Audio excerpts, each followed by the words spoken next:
नमस्कार दोस्तों, विष्णु पुराण में आपका बहुत बहुत स्वागत है। आज हम विष्णु पुराण के चतुर्थ अंश के 13वें अध्याय को शुरू करते हैं। सतवत की संतति का वर्णन और स्यमंतक मणि की कथा। श्री पराशर जी बोले, सतवत के भजन भजमान, दिव्य, अंधक, देवाव्रत, महाभोज और वृष्णि नामक पुत्र हुए। भजमान के निमि, क्रकर्ण और वृष्णि तथा इनके 3 सौतेले भाई शतजित, सहस्त्रजित और अयुतजित, ये 6 पुत्र हुए। देवाव्रत के बभ्रू नामक पुत्र हुआ। इन दोनों के विषय में यह श्लोक प्रसिद्ध है। जैसा हमने दूर से सुना था वैसा ही पास जाकर भी देखा। वास्तव में बभ्रू मनुष्यों में श्रेष्ठ है और देवाव्रत तो देवताओं के समान है। बभ्रू और देवाव्रत से क्रमशः 6074 मनुष्यों ने अमर पद प्राप्त किया था।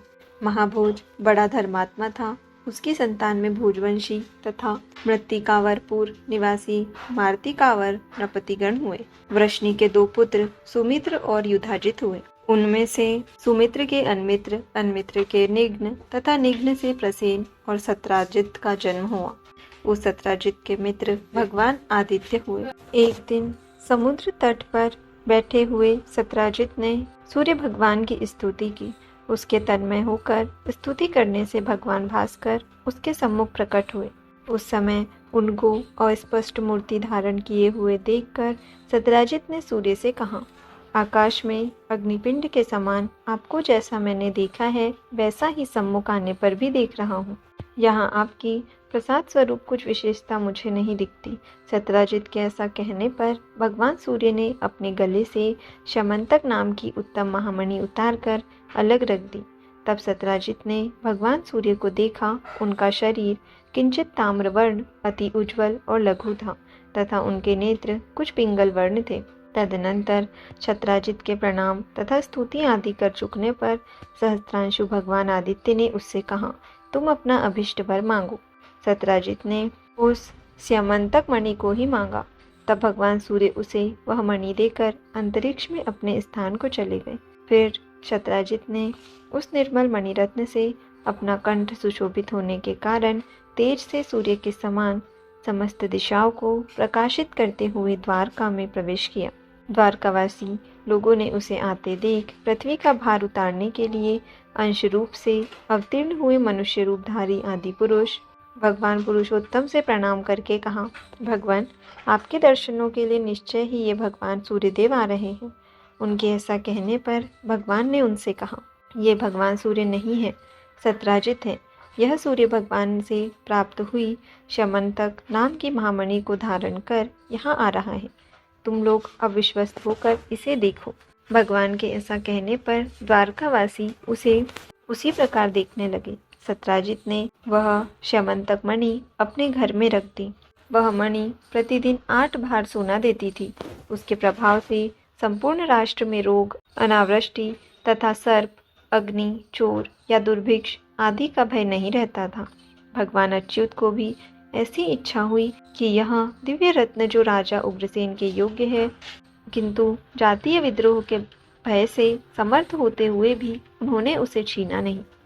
सत्राजित को जब यह मालूम हुआ कि भगवान मुझसे यह रत्न मांगने वाले हैं तो उसने लोभवश उसे अपने भाई प्रसेन को दे दिया। किंतु इस बात को न जानते हुए कि पवित्रता पूर्वक धारण करने से जो यह मणि सुवर्ण दान आदि अनेक गुण प्रकट करती है और अशुद्धावस्था में धारण करने से घातक हो सकती है, प्रसेन उसे अपने गले में बांधे हुए घोड़े पर चढ़कर प्रज्ञा के लिए वन को चला गया। वहां उसे एक सिंह ने मार डाला। जब वह सिंह घोड़े के सहित उसे मारकर उस निर्मल मणि को अपने मुंह में लेकर चलने को तैयार हुआ तो उसी समय वृक्षराज जाम्बवान ने उसे देखकर मार डाला। तदनंतर उस निर्मल मणि रत्न को लेकर जाम्बवान अपनी गुफा में आया और उसे सुकुमार नामक अपने बालक के लिए खिलौना बना लिया। प्रसेन के न लौटने पर सब यादवों में आपस में यह कानाफूसी होने लगी। कृष्ण इस मणिरत्न को लेना चाहते थे, अवश्य ही इन्हीं ने इसे ले लिया है, निश्चय यह इन्हीं का काम है। इस लोकापवाद का पता लगने पर संपूर्ण यादव सेना के सहित भगवान ने प्रसेन के घोड़े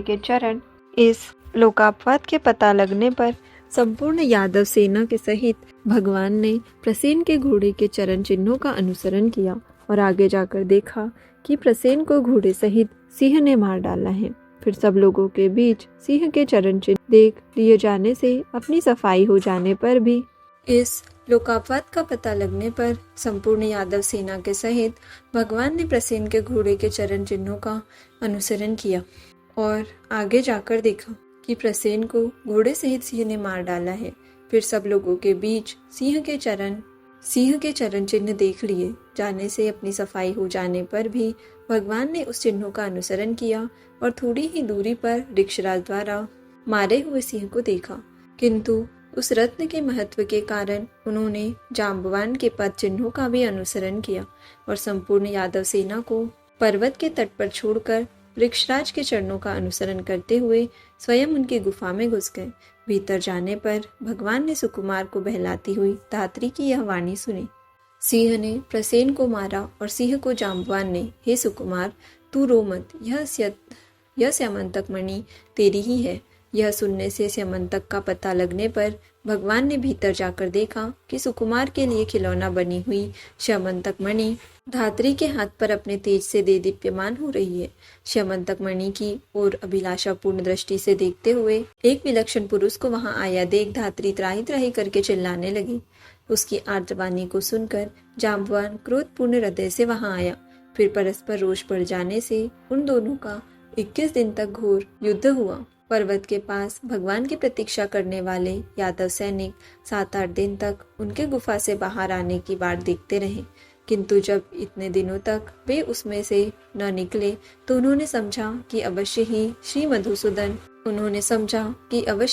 श्री मधुसूदन इस गुफा में मारे गए, नहीं तो जीवित रहने पर शत्रु के जीतने में उन्हें इतने दिन क्यों लगते। ऐसा निश्चय कर वे द्वारका में चले आए और वहां कह दिया कि श्री कृष्ण मारे गए। उनके बंधुओं ने यह सुनकर समयोचित संपूर्ण और द्विदैहिक कर्म कर दिए। इधर अति श्रद्धा पूर्वक दिए हुए विशिष्ट पात्रों सहित इनके अन्न और जल से युद्ध करते समय श्री कृष्ण चंद्र के बल और प्राण की पुष्टि हो गई तथा अति महान पुरुष के द्वारा मर्दित होते हुए उनके अत्यंत निष्ठुर प्रहारों के आघात से पीड़ित शरीर वाले जाम्बवान का बल निराहार करने से क्षीण हो गया। अंत में भगवान से पराजित होकर जाम्बवान ने उन्हें प्रणाम करके कहा, भगवान आपको तो देवता, असुर, गंधर्व, यक्ष, राक्षस आदि कोई भी नहीं जीत सकते। फिर पृथ्वी तल पर रहने वाले अल्पवीर्य मनुष्यों के अवयवभूत हम जैसे तिर्यक योनिगत जीवों की तो बात ही क्या है। अवश्य ही आप हमारे प्रभु श्री रामचंद्र जी के समान सकल लोक प्रतिपालक भगवान नारायण के ही अंश से प्रकट हुए हैं। जाम्बवान के ऐसा कहने पर भगवान ने पृथ्वी का भार उतारने के लिए अपने अवतार लेने का संपूर्ण वृतांत उससे कह दिया और उसे प्रीतिपूर्वक अपने हाथ से छूकर युद्ध के श्रम से रहित कर दिया। तदनंतर जाम्बवान ने पुनः प्रणाम करके उन्हें प्रसन्न किया और घर पर आए हुए भगवान के लिए अर्ध स्वरूप अपनी जाम्बवती नाम की कन्या दे दी तथा उन्हें प्रणाम करके मणिरत्न श्यमंतक भी दे दिया। भगवान अच्युत ने भी उस अति विनीत से लेने योग्य न होने पर भी अपने कलंक शोधन के लिए वह मणिरत्न ले लिया और जाम्बवती के सहित द्वारका में आए। उस समय भगवान कृष्णचंद्र के आगमन से जिनके हर्ष का वेग अत्यंत बढ़ गया है, उन द्वारकावासियों में से बहुत ढली हुई अवस्था वालों में भी उनके दर्शन के प्रभाव से तत्काल ही मानो नव यौवन का संचार हो गया तथा संपूर्ण यादवगण और उनकी स्त्रियां अहोभाग्य ऐसा कहकर उनका अभिवादन करने लगी। भगवान ने भी जो बात जैसे जैसे हुई थी वह ज्यों की त्यों यादव समाज में सुना दी और सत्राजित को श्यमंतक मणि देकर मिथ्या कलंक से छुटकारा पा लिया। फिर जाम्बवती को अपने अंतरपुर में पहुंचा दिया। सत्राजित ने भी यह सोचकर कि मैंने ही कृष्णचंद्र को मिथ्या कलंक लगाया था, डरते डरते उन्हें पत्नी रूप से अपनी कन्या सत्यभामा विवाह दी। उस कन्या को अक्रूर, कृतवर्मा और शतधन्वा आदि यादवों ने पहले वरण किया था। अतः श्री कृष्णचंद्र के साथ उसे विवाह देने से उन्होंने अपना अपमान समझकर शतराजित से वैर बांध लिया। तदनंतर अक्रूर और कृतवर्मा आदि ने शतधन्वा से कहा, यह शतराजित बड़ा ही दुष्ट है। देखो, इसने हमारे और आपके मांगने पर भी हम लोगों को कुछ भी न समझकर अपनी कन्या कृष्णचंद्र को दे दी। अतः अब उसके जीवन का प्रयोजन ही क्या है? इसको मारकर आप श्यमंतक महामणि क्यों नहीं ले लेते हैं? पीछे यदि अच्युत आपसे किसी प्रकार का विरोध करेंगे तो हम लोग भी आपका साथ देंगे। उनके ऐसा कहने पर शतधन्वा ने कहा, बहुत अच्छा, ऐसा ही करेंगे। इसी समय पांडवों के लाक्षागृह में जलने पर यथार्थ बात को जानते हुए भी भगवान कृष्णचंद्र दुर्योधन के प्रयत्न को शिथिल करने के उद्देश्य से कुलोचित होकर कर्म करने के लिए वारणावत नगर को गए। उनके चले जाने पर शतधन्वा ने सोते हुए शत्राजित को मारकर वह मणिरत्न ले लिया। पिता के वध से क्रोधित हुई सत्यभामा तुरंत ही रथ पर चढ़कर वारणावत नगर में पहुंची और भगवान कृष्ण से बोली, भगवान, पिताजी ने मुझे आपके कर कमलों में सौंप दिया। इस बात को सहन न कर सकने के कारण शतधन्वा ने मेरे पिताजी को मार दिया है और उस श्यमंतक नामक मणिरत्न को ले लिया है, जिसके प्रकाश से संपूर्ण त्रिलोकी भी अंधकार शून्य हो जाएगी। इससे आपकी ही हंसी है, इसलिए सब बातों का विचार करके जैसा उचित समझे करे। सत्यभामा के ऐसा कहने पर भगवान श्री कृष्ण ने मन ही मन प्रसन्न होने पर भी उनसे क्रोध से आंखें लाल करके कहा, सत्य, अवश्य इसमें मेरी ही हंसी है। उस दुरात्मा के इस कुकर्म को मैं सहन नहीं कर सकता, क्योंकि यदि ऊंचे वृक्ष का उल्लंघन न किया जा सके तो उस पर घोंसला बनाकर रहने वाले पक्षियों को नहीं मार दिया जाता। इसलिए अब तुम्हें हमारे सामने इन शोक प्रेरित वाक्यों के कहने की और आवश्यकता नहीं है। सत्यभामा से इस प्रकार कह भगवान वासुदेव ने द्वारका में आकर श्री बलदेव जी से एकांत में कहा, वन में आखेट के लिए गए हुए प्रसेन को तो सिंह ने मार दिया था, अब शतधन्वा ने शत्राजित को भी मार दिया है। इस प्रकार उन दोनों के मारे जाने पर मणिरत्न श्यमंतक पर हम दोनों का समान अधिकार होगा। इसलिए उठिए और रथ पर चढ़कर शतधन्वा के मारने का प्रयत्न कीजिए। कृष्णचंद्र के ऐसा कहने पर बलदेव जी ने भी बहुत अच्छा कह उसे स्वीकार किया। कृष्ण और बलदेव को उद्यत जान शतधन्वा ने कृतवर्मा के पास जाकर सहायता के लिए प्रार्थना की। तब कृतवर्मा ने इससे कहा, मैं बलदेव और वासुदेव से विरोध करने में समर्थ नहीं हूँ।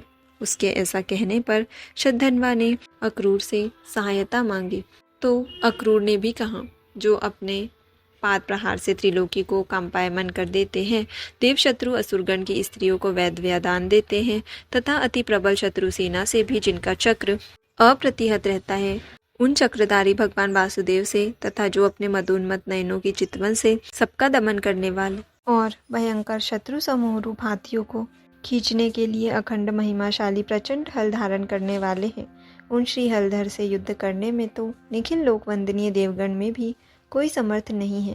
फिर मेरी तो बात ही क्या है, इसलिए तुम दूसरे की शरण लो। अक्रूर के ऐसा कहने पर शतधन्वा ने कहा, अच्छा, यदि मेरी रक्षा करने में आप अपने को सर्वथा असमर्थ समझते हैं तो मैं आपको यह मणि देता हूँ, इसे लेकर इसी की रक्षा कीजिए।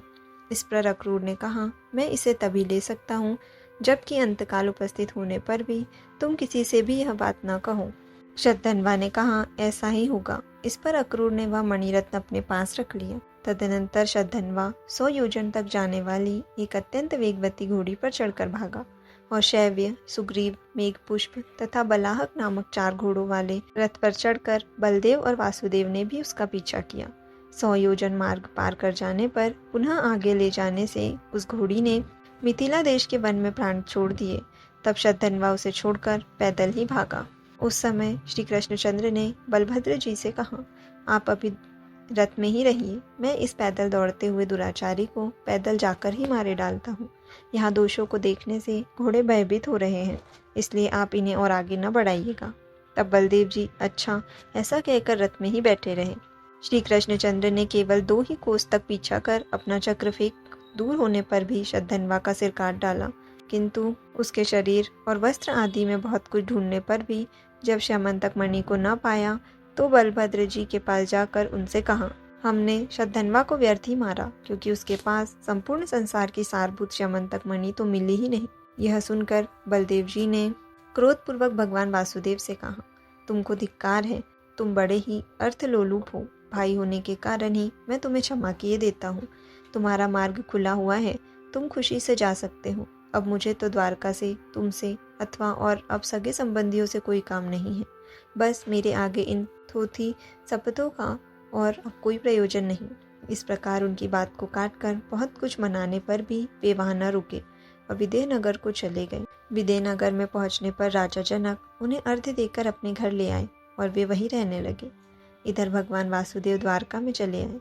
जितने दिनों तक बलदेव जी राजा जनक के यहाँ रहे, उतने दिनों तक धृतराष्ट्र का पुत्र दुर्योधन उनसे गदा युद्ध सीखता रहा। अनंतर बभ्रु और उग्रसेन आदि यादवों के, जिन्हें यह ठीक मालूम था कि कृष्ण ने स्यमंतक मणि नहीं ली है, विदेहनगर में जाकर शपथ पूर्वक विश्वास दिलाने पर बलदेव जी 3 वर्ष पश्चात द्वारका में चले आए। अक्रूर जी भी भगवत ध्यान परायण रहते हुए उस मणिरत्न से प्राप्त सुवर्ण के द्वारा निरंतर यज्ञानुष्ठान करने लगे। यज्ञ दीक्षित क्षत्रिय और वैश्यों के मारने से ब्रह्म हत्या होती है, इसलिए अक्रूर जी सदा यज्ञ दीक्षा रूप कवच धारण ही किए रहते हैं। उस मणि के प्रभाव से 62 वर्ष तक द्वारका में रोग, दुर्भिक्ष, महामारी या मृत्यु आदि नहीं हुए।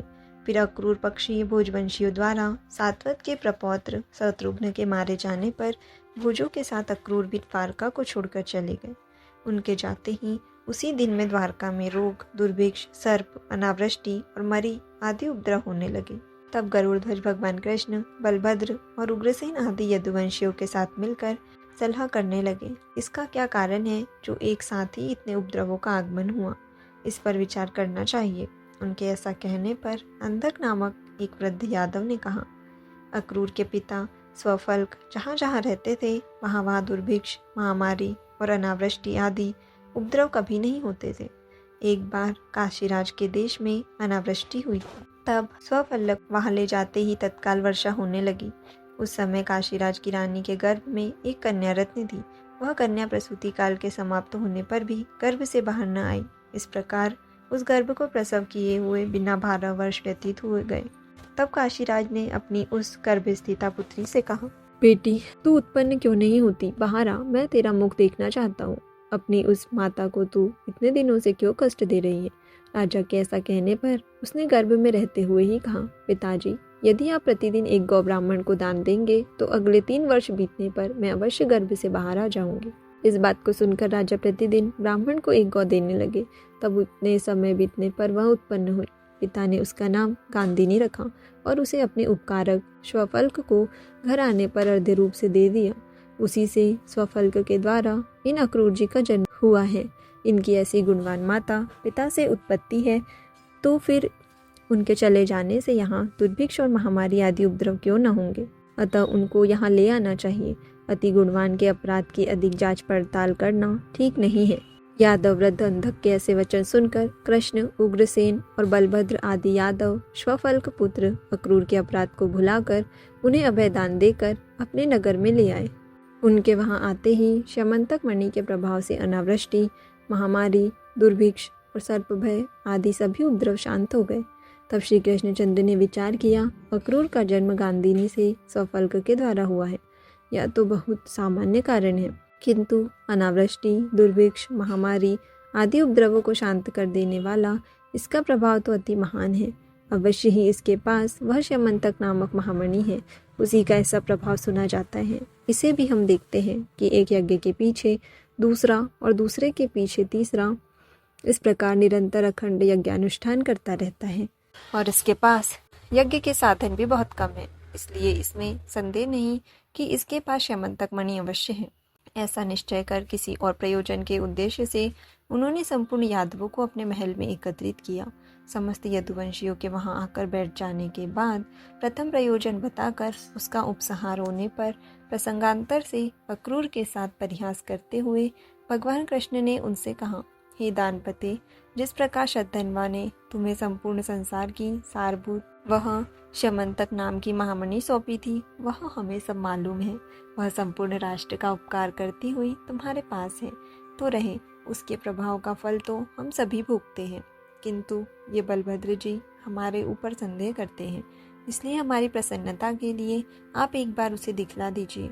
भगवान वासुदेव के ऐसा कहकर चुप हो जाने पर रत्न साथी लिए रहने के कारण अक्रूर जी सोचने लगे, अब मुझे क्या करना चाहिए। यदि और किसी प्रकार कहता हूँ तो केवल वस्त्रों के ओट में टटोलने पर ये उसे देख ही लेंगे और इनमें अत्यंत विरोध करने से हमारा कुशल नहीं है।